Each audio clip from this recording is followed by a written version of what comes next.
Hi, this is Rich Picola here in New York City, and today, on behalf of Expert Village, I'm going to show you how to make a nice veggie platter.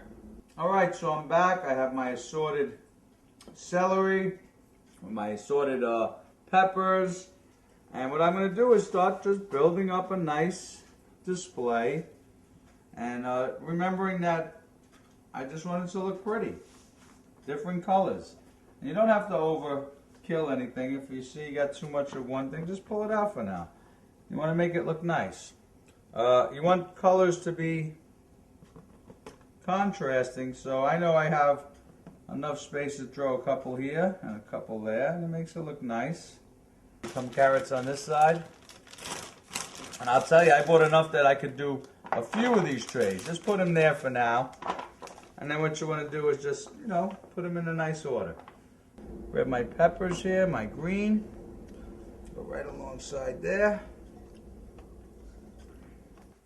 So I just keep continuing. I'm grabbing my broccoli, and don't overload it. Make another tray, that's all. Go with 2 trays if there's enough people. We're going to come back. We're just going to add our dip. We're going to wrap it up, and that's pretty much it. Come back. We're going to finish this up.